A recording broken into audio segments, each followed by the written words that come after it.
Hidup pengemudi.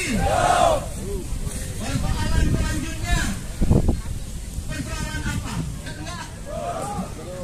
Itu baru pungli yang kroco-kroco, kawan-kawan. Yang kita cita-citakan di kemudian hari. Pengemudi harus diperhitungkan. Pengemudi harus mendapatkan hari depan yang lebih baik. Amin. Karena pengemudi adalah aset penting bagi negara ini untuk menjalankan satu tatanan, satu kehidupan bagi seluruh rakyat Indonesia. Mungkin itu sekelumit beberapa persoalan yang telah kita hadapi baru-baru ini, yang telah lalu. Lalu apa persoalan terkini? Kawan-kawan pengemudi sekarang sedang dihadapkan kepada satu kebijakan Undang Nomor 22 Tahun 2009, yaitu kebijakan overdimension dan overload yang banyak dihadapi oleh kawan-kawan pengemudi bak dan box. Banyaknya terjadi di Jawa Tengah dan Jawa Timur. Sekarang FLKPI menjunjung tinggi semangat kekeluargaan, semangat seduluran bagi seluruh pengemudi. Tegas, sikap FLKPI tegas bahwa kita tidak menolak kebijakan overdimension dan overload. Kita sangat mendukung upaya negara untuk dapat memastikan seluruh muatan bagi pengemudi Indonesia itu baik. Namun persis di situ pula kita mendesak negara, mendesak pemerintah, mendesak pihak keamanan bahwa keduluran kita bersama pengemudi Indonesia, jaga terus semangat solidaritas kita atas dasar kemanusiaan. Lintas komunitas, loyalitas tanpa batas. Oke, terima kasih. Silakan dilanjut. Hello pengemudi. Oke, silakan Bupati dilanjut. Siap, terima kasih. Kasih tepuk tangan apresiasi tinggi. Luar biasa ya. Ketika kawan-kawan mendengarkan orasi-orasi ataupun statement-statement serta pernyataan dan pendapat, mudah-mudahan bisa membukakan ruang pemikiran dan mata hati dan pemikiran kita. Tentunya bagaimana dengan apa yang sudah disampaikan di awal tadi, bisa saja kita mempunyai cita-cita, mempunyai harapan, dan mempunyai keinginan untuk kawan-kawan saudara-saudara kita di internal kita menjadi pengemudi yang lebih baik lagi. Baik dalam segi profesi, baik dari segi perhatian dari perusahaan, dan baik dari keamanan di jalan raya, dengan tidak ada gangguan kriminal, tidak ada gangguan pungli dan gangguan-gangguan lainnya yang mengakibatkan kerugian. Bersama-sama ataupun kita harus itu tidak ada lagi. Tanpa kekompakan, tanpa persatuan tidak ada bisa tercapai apa yang kita cita-citakan, kawan-kawan. Saya merasa miris, merasa kasihan melihat teman-teman kita yang di sana, termasuk Jawa Timur, Jawa Tengah, memperjuangkan apa, bagaimana nasib kita ke depannya ini. Saya sendiri ini sekarang masih habisin. Bagaimana kawan-kawan itu?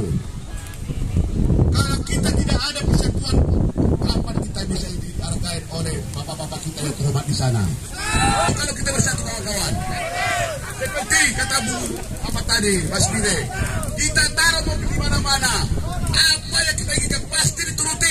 Catatan harus kompak, jangan takut gak makan, kawan-kawan. Kita gak makan sehari, kita pikir pada kita bisa selamanya berubah nasib itu. Insya Allah anak cucu kita bisa menjadi lebih dari kita. Kita kerja siang malam, saya merelakan tiap kawan. Saya berharap ke depan ini PLKPI lebih kompak lagi, lebih semangat lagi. Siap kawan-kawan. Alhamdulillah, itu aja saya pendorongnya bersama-sama. Kerja kamu, apa yang kamu idekan, biar di sini sekarang. Jangan mampu di luar sana. Saya mudah begitu belakang di sini terima.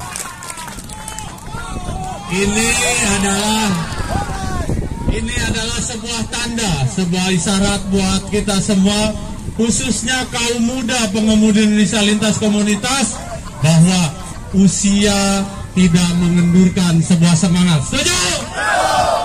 Pak Hakim saja dengan usia yang sudah tua tapi masih bisa memberikan semangat untuk kita semua.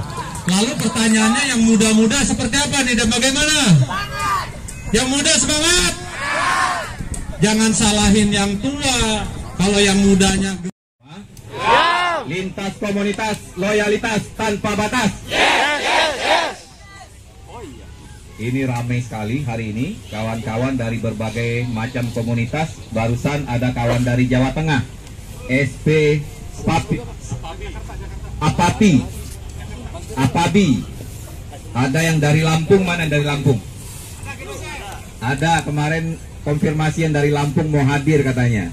Perwakilan yang dari Jawa Timur, Malang, NTT, wih dari mana-mana.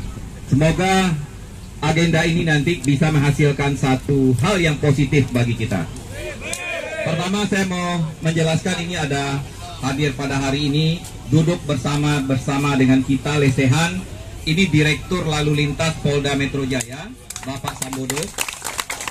Jadi kawan-kawan yang di jalan-jalan biasanya kalau yang ada di wilayah Jakarta pasti bertemu dengan anggotanya Pak Sambodo.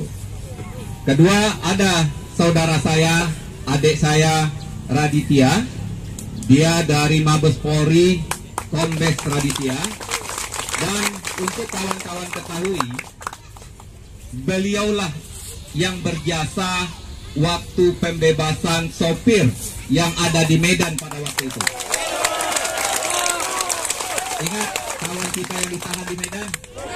Ya, saya bercerita dengan dia, ada seorang sopir yang ditahan, langsung di hadapan saya dia telepon Kapolda, dikasih ke saya, Kapolda perintahkan besok jemput teman kamu. Alhamdulillah kawan kita akhirnya bisa bebas. Berkat bantuan beliau. Kawan-kawan sekalian, kita tahu dalam beberapa bulan terakhir persoalan overdimensi overload menjadi satu keresahan bagi pengemudi yang ada di wilayah Indonesia. Kita tahu overdimensi overload itu sebenarnya sudah ada aturannya di dalam Undang-Undang Lalu Lintas dari tahun 2009 undang-undang tersebut adanya. Tapi problem yang terjadi adalah Dinas Perhubungan membiarkan mobil-mobil yang sudah dimodifikasi untuk juga diloloskan di dalam KIR.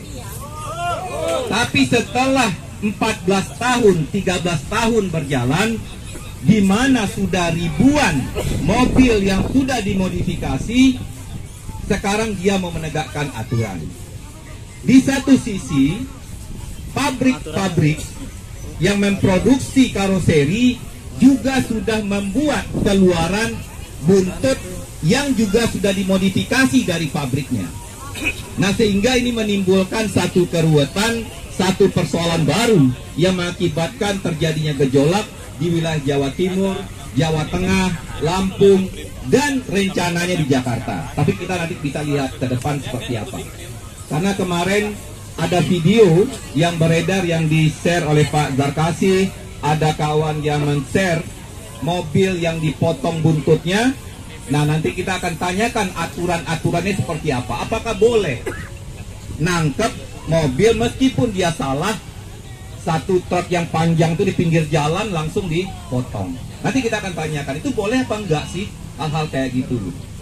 Selain dari persoalan odol, nanti kawan-kawan juga bisa bertanya secara langsung juga terkait problem yang kita hadapi di jalanan. Persoalan kriminalitas baru-baru ini di Cilincing. Alhamdulillah cepat responnya, dia langsung ditangkap. Itu satu persoalan yang tidak ada habisnya.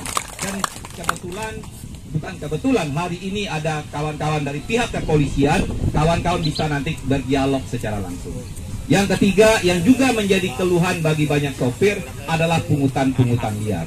Nah, itulah agenda kita hari ini. Kita akan mendiskusikan 3 hal pada hari ini dengan Bapak Dirlantas dan dengan perwakilan dari Mabes Polri, Bung Raditya dari Satgas Merah Putih. Nah, semoga nanti kawan-kawan sampaikan semua unek-uneknya, sampaikan keluh kesahnya. Kita mendengarkan nanti jawaban dari pihak kepolisian. Harapannya ada komitmen bersama setelah pertemuan ini. Terima kasih, tidak panjang lebar. Kita persilakan dengan, saya kasih moderator lagi. Saya balikin dulu ke moderator. terima kasih. Tindakan pungutan liar yang tak henti-henti. Yang ketiga adalah premanisme. Silakan, Pak. Baik, terima kasih. Assalamualaikum warahmatullahi wabarakatuh. Waalaikumsalam warahmatullahi wabarakatuh. Selamat siang semuanya. Siang. Alhamdulillah siang ini saya bisa hadir di tengah-tengah teman-teman saya, sahabat-sahabat saya, para pejuang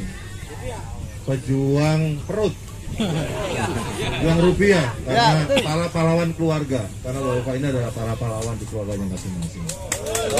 Ya, yang saya hormati Bung Yosarsa, Pak Radit, teman-teman semua, saya sangat bergembira bisa hadir pada siang hari ini, dan saya menganggap penting kegiatan ini, sehingga saya datang full tim.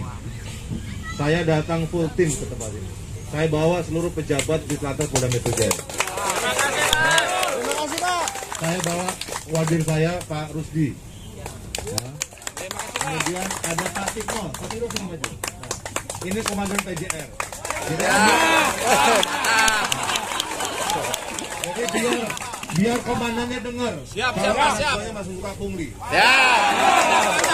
Mantap. Tinggal Pak Tikno saya jewer. Ya. Saya bawa Pak Indra, Pak Tual, motoris. Siap. Saya bawa Pak Jamal. Pak Jamal ini kasih kakum yang bagian hilang-hilang. Duduk. Kasih git.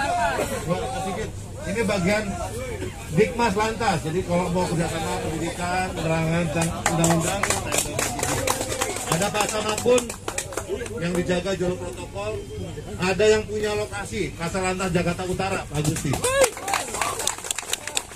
Ya, jadi yang keluar dari pintu 9 kalau diganggu ya ini Pak Gusti nih berarti anak buahnya. Pintu 9 Priok, Cilincing, Marunda dan sekitarnya, Bapak ini yang komandannya. Jadi kalau ada anak buahnya pungli tinggal saya jewer Pak Gusti. Siap. Ya, jadi sekali lagi ya silakan Pak Gusti. Sekali lagi saya menganggap penting acara ini sehingga saya bawa tim lengkap untuk saya. Ya. Terima kasih atas kesempatan yang diberikan. Pertama terkait dengan masalah odol. Betul kata Bung Yamsa, ada aturannya dan sebagainya. Tetapi khusus untuk di Jakarta, ya, sejak awal saya sudah memerintahkan kepada seluruh jajaran bahwa kita belum untuk polisi ya, untuk polisi atau lain belum melakukan penindakan terhadap odol. Silakan sosialisasi terlebih dahulu. Teman-teman bisa lihat di lapangan, ada nggak polisi lalu lintas yang menilang odol? Bisa kan? Ada. Nah, kemarin hasil informasi dari teman-teman dan hasil pembicaraan Bapak Kapolri dengan Bapak Menteri Perhubungan, dan saya teruskan kepada seluruh kepala dinas perhubungan Kadisub, baik di Jakarta maupun di aglomerasi Tangerang, Bekasi dan Depok, ya, untuk sementara penindakan terhadap odol ditunda. Kita lebih kepada sosialisasi. Kenapa? Karena saya paham betul bahwa kesalahan itu bukan pada bapak-bapak. Kesalahan itu ada pada pengusaha dan pemilik barang. Mobil 6 ton lumut 12 ton. Supir nggak bisa apa-apa, karena supir harus nurut sama bos. Bosnya bilang muat, begitu ditilang sama polisi, yang bayar siapa? Supir. Jadi saya anggap itu masih perlu diperbaiki lagi, disempurnakan untuk peraturan undang-undang. Ya. Dan nanti kita akan bicarakan, kita akan duduk bersama perwakilan dari para supir, perwakilan pengusaha, asosiasi logistik, Kementerian Perhubungan, polisi, sebenarnya kita duduk bersama. Kira-kira bagaimana nih anaknya? Karena memang di sisi lain, saya juga tahu teman-teman juga sebetulnya nggak mau juga ngangkut lebih-lebih. Betul sekali itu. Karena ngeremnya tambah panjang, Tambah boros. berat buat nanjak. Betul. Kalau kejadian di Balikpapan, tiba-tiba remnya blong, nantem sampai 30 mobil di depannya. Malas Kalau ada buka kecelakaan, yang kena juga supir yang ditangkap. Betul. Nah, ban juga cepat habis, Solar habis. Kantong kering, Pak. Jadi terkait dengan odol ini nanti kita akan duduk bersama untuk menentukan bagaimana langkah terbaiknya untuk mengatasi masalah ini. Karena sebetulnya ini masalah bersama. Di supir juga ada masalahnya terkait odol. Di jalan juga cepat rusak, mobil juga cepat rusak dan segala macam. Ya. Tapi sementara ini untuk overdimension overload kita sosialisasi dulu. Saya terima kasih kepada supir Jabodetabek. Jawa Timur bergerak, Jawa Tengah bergerak, Jawa Barat bergerak. Alhamdulillah di Jakarta kalian masih bisa tenang menunggu putusan, menunggu teman-teman berkoordinasi. Saya terima kasih dan saya hormat. Tidak ada masalah yang tidak bisa kita selesaikan dengan musyawarah. Kita punya Bung Ilham, bisa Pak Raden sebagainya. Dan kalau ada ke depan, entah besok, lusa, ada dari rekan sebelah saya yang melaksanakan operasi terhadap odol dan tidak didampingi oleh anggota kepolisian, Bapak-bapak lapor Pak Bung Ilham. Bung Ilham punya nomor handphone saya kok. Siap. Pak Sambodo itu ada operasi odol di kilometer sekian. Asalkan masuk wilayah Polda Metro Jaya, ya pasti kita akan selesaikan, kita akan arahkan untuk kegiatan tersebut bisa dihentikan. Jadi teman-teman silakan berusaha, jangan melaksanakan unjuk rasa macam-macam karena yang kalau unjuk rasa juga bapak-bapak rugi, nggak narik, semua rugi. Masyarakat juga rugi. Kalau ada masalah silakan sampaikan, kita akan selesaikan baik-baik dan itu lebih mudah untuk diselesaikan. Itu terkait masalah odol ya. Mudah-mudahan ke depan kita bisa lebih baik. Kita akan duduk bersama untuk supaya masalah ini tidak menjadi melebar kemana-mana dan teman-teman bisa tenang untuk berusaha dan bekerja di jalan. Ya itu masalah odol. Yang kedua masalah pungli.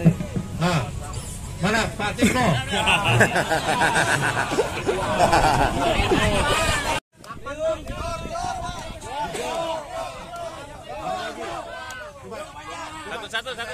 Satu. Siapa yang pernah dapat pengalaman di pungli? Oh banyak.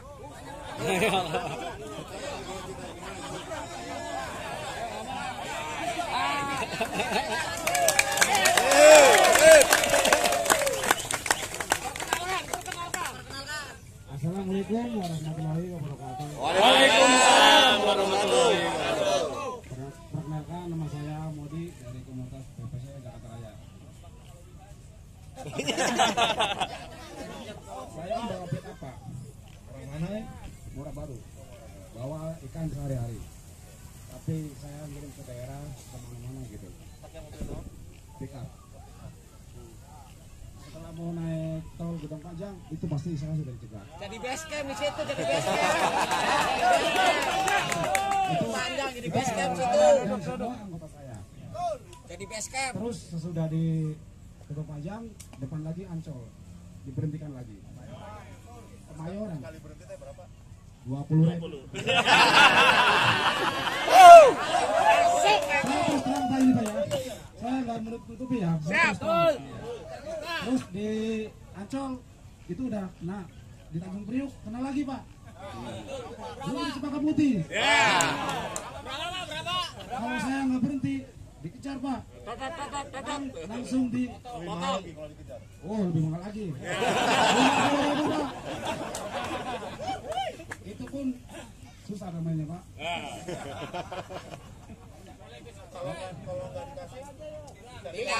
Oh pokoknya ditilang Pak. Pelanggarannya apa? Ya Alasannya ini Pak, Pak, perlu. Ya perlu. Padahal saya kan untuk menjaga kualitas barang harus cepat sampai tujuan Pak. Bawa ikan kan itu gimana ya? Cepat busuk gitu. Jadi diberhentikan sini, diberhentikan sana, nggak cepet nyampe Pak. Habis Pak. Perut nggak bisa makan. Ngarep jajan. Nangis Pak. Satu lagi. Ikan Pak. Selain ikan. Ayam. setiap hari membawa kaca. Sama. Saya kan roda 6 pasti lewat gedung panjang. Setiap hari sih enggak saya lewat situ. Pasti kalau lewat situ ada petugas. Tiap lewat, pasti. Pasti ada di situ. Udah jadi pos Pak, udah jadi pos. Gedung panjang itu udah jadi pos. Nah, begitu kita masuk sono udah pas. Udah jadi pos di situ. Ya 10-20 ribu lah. Saya pernah ngalamin juga di tol Jagorawi.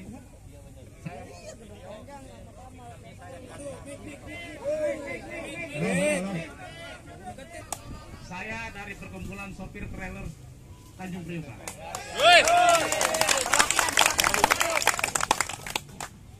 Keluhan saya ada satu Pak, tentang pelanggaran jam operasional di jalan tol Tanjung Priok Cilincing yang mengarah ke Cikunir Pak.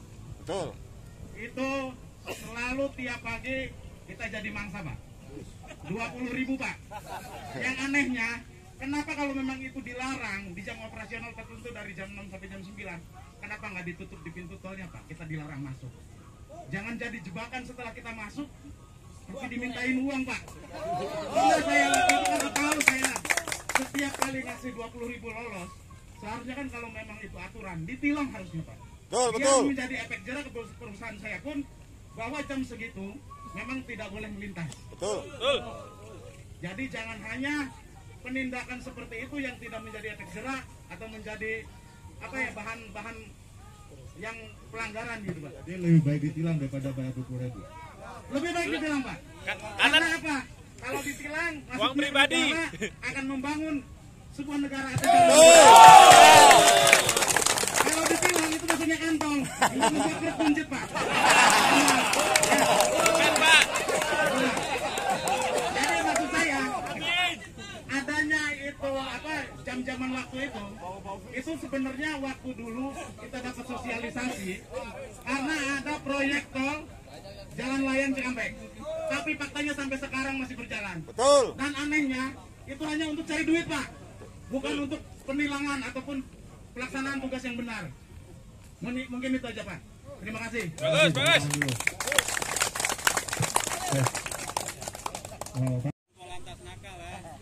Laporan untuk kepada Polantas Nakal ya 0812 9891 ya, oke, saya ulangi 0812 98 911 911 911 jadi 0812 98 911 911 jadi 0812 98 911 911 ya, ada lapor Pak segala macam laporkan ke sini mau dipungli apa segala macam ya. Nah, walaupun bapak-bapak juga harus tahu bahwa wilayah kewenangan di tol untuk Polda Metro Jaya memang begitu masuk kilometer 10 ke arah Cikampek itu sudah masuk Korlantas, PJR-nya Lantas Mabes Korlantas dari Tomang ya, Pendra ya. Tomang sampai ke arah Merak itu sudah punya Korlantas. Kalau yang arah Bogor itu Cibubur ya. Taman Mini ke sana itu sudah Korlantas. Tapi nggak apa-apa, laporin aja ke situ. Saya bisa laporin komandannya di Korlantas nanti. Ya, mantap. Iya. Bapak-bapak ibu-ibu sekalian, di mobil PJR itu ada nomornya di kacanya. Betul. Kalau kamu nggak berani moto orangnya, foto aja tuh nomornya. Betul. Kalau ketahuan jamnya, harinya, kita punya datanya. Siapa yang bawa tuh mobil pada hari itu jam itu? Betul. Siap. Langsung jelas, langsung bisa kita, betul kan? Betul. Langsung bisa kita tindak. Siapa sih? Ini pengemudi nomor lambung sekian ini siapa? Oh ini macam-macam, ambil. Besok paginya ambil.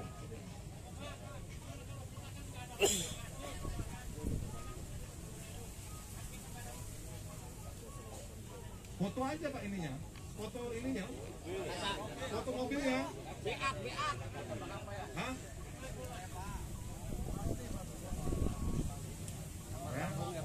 Ya. pasti kita tidak lanjuti, ya kita tidak lanjuti. Setiap minggu, setiap hari operatornya yang nomor tadi itu laporan ke saya setiap hari, itu setiap hari. Ya, nanti tambah bukti dan sebagainya.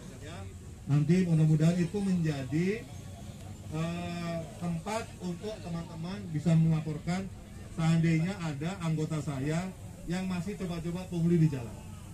Walaupun kita semua para komando sudah berkali-kali ngomong, nggak ada lagi, ya. Tapi namanya anggota masih aja begitu.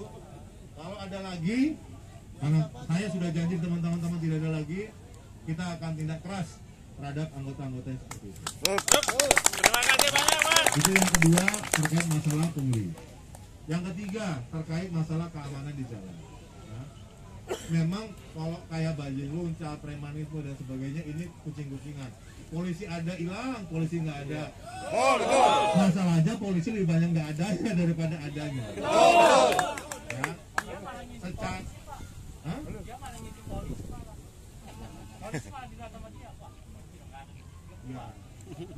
Secara wilayah Agusti nih. Mulai dari keluar pintu 9 sampai Marunda, Cilincing sampai ujung, Cakung. Betul. Sampai Dekang terus ke sana. Ya kan? Sampai yang kemarin viral itu apa namanya? Pungli yang Tanjung Priok. Saya Hakim. Saya komando. Siap ya. Assalamualaikum warahmatullahi wabarakatuh. Forum Lintas Komunitas Pengemudi Indonesia mendukung penuh kerjasama antar pengemudi dan pihak kepolisian untuk menjadikan pengemudi menjadi lebih baik lagi, menjadi taat aturan lalu lintas. Lintas komunitas, loyalitas tanpa batas. Hidup pengemudi Indonesia. Luar biasa. Terima kasih.